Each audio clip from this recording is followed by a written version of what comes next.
avec quelqu'un, la Bible dit en compagnie. Si tu marches avec quelqu'un, ça veut dire que tu as décidé de lui laisser dépeindre sur toi.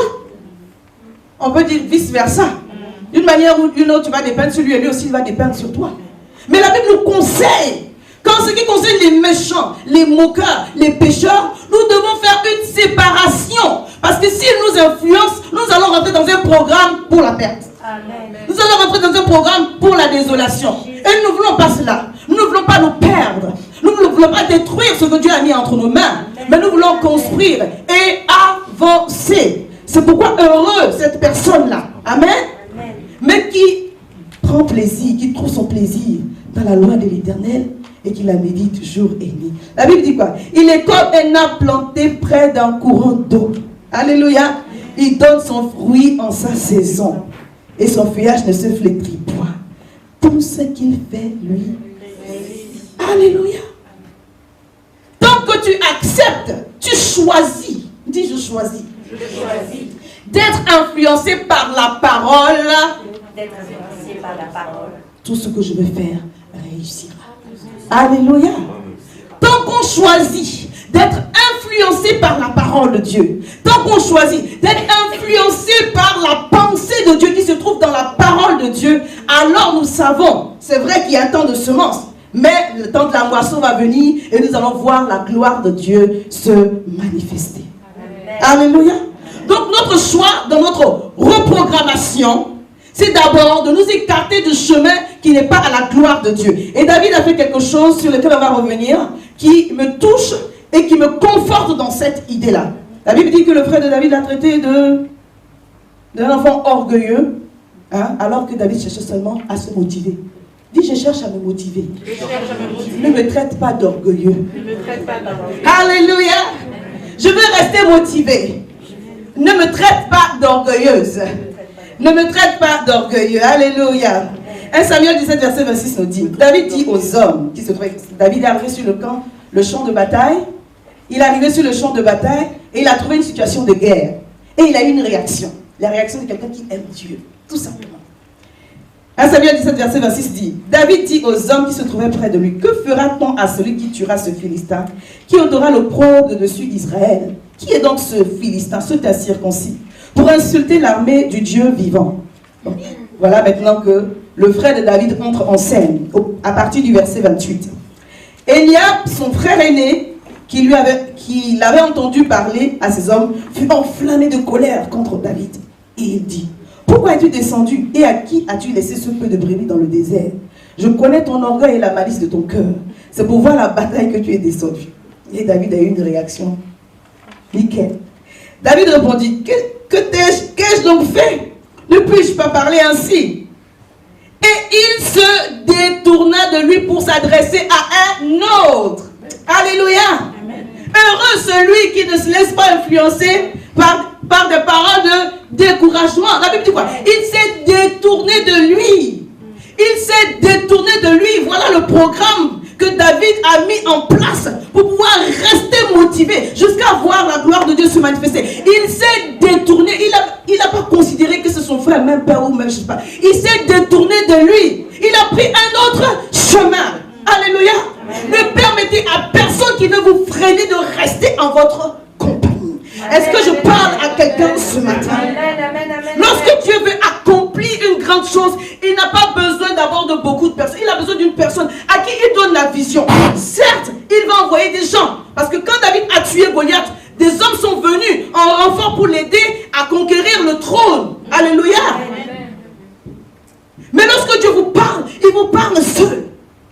Amen. Amen. Et si vous voulez rester motivé des fois, bien aimé, gardez la vision pour vous et marchez dans cette vision. Tant que vous ne trouvez pas des personnes assez motivées pour vous accompagner, bien aimé, détournez-vous de tous ceux qui veulent vous décourager. Est-ce que quelqu'un m'entend ce matin? Amen. Si David avait écouté Eliab, on n'aurait pas parlé de David qui a vaincu Goliath. Vous êtes d'accord avec moi? Amen.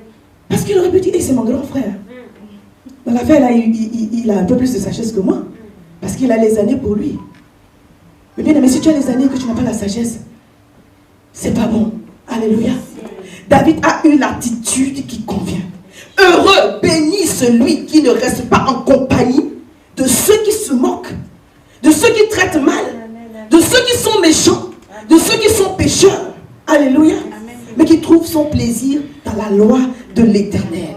Donc David s'est détourné de tous ceux qui avaient pour projet de le freiner. Parce qu'à un moment arrivé où Saül a voulu qu'il porte son armure. Et David a dit, ça ne me convient pas. Un autre exemple, on va prendre le Bible dans Luc 8, le verset 50.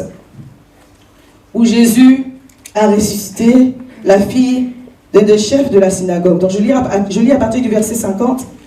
Mais Jésus, ayant entendu cela, dit au chef de la synagogue, ne crains pas, crois seulement. Alléluia, elle sera sauvée. Dieu dit à quelqu'un ce matin, ne crains pas, crois seulement. Alléluia. Amen. Quelle que soit la situation que tu vis dans ta famille, Dieu dit, ne crains pas, crois seulement. Quel que soit, bien aimé, le niveau dans lequel tu es dans la poursuite de ton rêve, que ce soit pour ton ministère, que ce soit pour tes affaires, Dieu dit, ne crains pas, crois seulement. Est-ce que le peuple est avec moi ce matin? Oui. Ne crains pas, crois seulement. Pourquoi il dit ne crains pas? Parce qu'il y aura des situations à la vue qui vont susciter la crainte. Il y aura des choses que vous allez entendre qui vont susciter la crainte. Un homme de Dieu, un serviteur de Dieu, un appelé de Dieu, un vainqueur ne peut pas marcher dans la crainte et voir la gloire de Dieu se manifester. L'ennemi va toujours essayer de vous freiner avec la crainte. Il va essayer de vous freiner avec des choses. Mais Dieu nous dit ce matin, ne crains pas, crois seulement. Alléluia. Amen. La Bible dit verset 51, lorsqu'il fut arrivé à la maison, il ne permit à personne d'entrer avec lui. Quand je l'aime. C'est-à-dire, permettez-moi l'expression, il s'en fout ce qu'ils vont penser. Est-ce que je peux parler comme ça? Amen. La Bible dit, il est arrivé chez des gens, ils sont en deuil. Mais quand il est rentré là, la Bible dit, il n'a permis à personne d'entrer avec lui, si ce n'est. Dis si ce n'est. Parce que Dieu va permettre qu'il y ait si ce n'est. Alléluia. Amen. Il y aura des personnes à côté de vous, vous savez, Dieu est bon. Lorsqu'on veut aller vite, bien aimé, allons-y tout seul. Vous connaissez, nous les femmes, quand on a des enfants, si tu dois préparer tout le monde, les transats, les biberons, le temps de mettre dans la voiture, aller attacher chacun. Tu as perdu 30 minutes. Si tu étais tout seul, tu t'habilles, tu es parti. Quand tu veux aller vite, tu vas tout seul. Mais si tu veux aller loin, tu dois aller avec des personnes. Amen. Il y aura des sisonnaires. Alléluia. Il y aura des personnes que Dieu mettra à côté de vous, qui vont comprendre la vision sans vouloir vous imposer leur vision. Amen. Qui vont comprendre votre cœur pour ce que vous êtes en train de faire, sans vouloir vous imposer leur manière de faire. Vous accompagner dans ce que vous dites que vous avez reçu. Amen. Oh, quelqu'un de... Alléluia. Je ne parle pas d'église seulement. Amen. Je parle de ce que le Seigneur va mettre dans votre cœur d'entreprendre. Dieu mettra des hommes providentiels sur votre chemin. Il mettra des femmes providentielles sur votre chemin. Alléluia. Amen. Moi, je le crois, je l'ai déjà expérimenté plusieurs fois. Au moment où tu t'attends à personne, tu t'attends à Dieu, tu te dis, mais la solution va venir d'où? Dieu fait venir une personne. Amen. Dis, Dieu fait venir dans ma vie une personne. Dieu me fait rencontrer une personne. Mon homme providentiel. Ma femme providentielle. On revient à notre texte. Alléluia. Pourquoi Jésus n'a pas fait rentrer des personnes avec lui? Parce qu'il sait que tout le monde n'a pas le même mode de pensée que lui.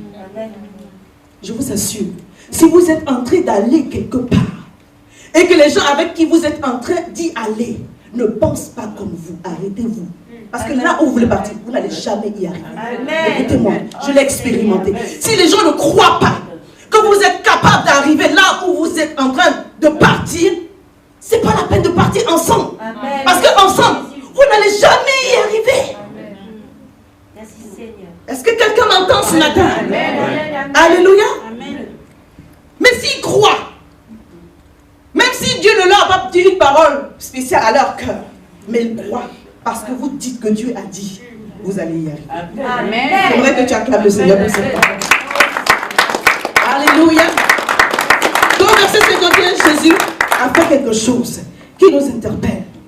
Lorsqu'il fut arrivé dans la maison, il ne permit à personne qui ne pense pas comme lui d'entrer dans ce lieu.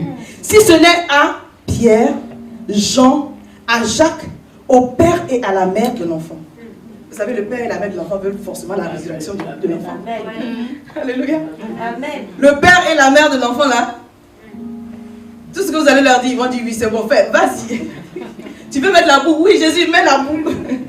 C'est quoi la glace? Il faut la glace. Tout ce que Jésus demandait à ce moment-là, ils allaient le faire. Et Jésus veut marcher avec des personnes qui veulent coopérer. Qui veulent coopérer. Oh, qui veulent coopérer, qui sont d'accord pour que la chose se manifeste. Et c'est en ce moment-là que le miracle a été possible. Et donc le Seigneur a dit, ne pleurez pas, ne vous lamentez pas.